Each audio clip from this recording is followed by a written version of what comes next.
हे काहीच कळत नाही.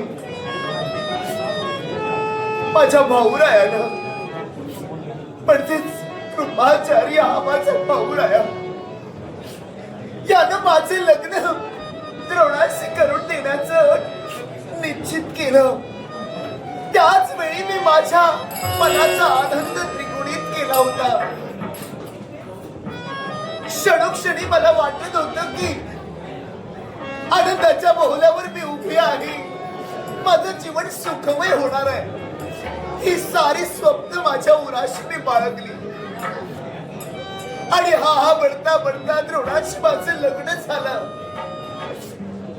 संसाराच्या दिशेने माझी पावलं मी वळविण्यासाठी तयार झाले. त्या परमेश्वराने माझ्या संसार नैनीवर माझ्या जीवनाचा आनंद म्हणजे मातृत्व सुद्धा पूर्ण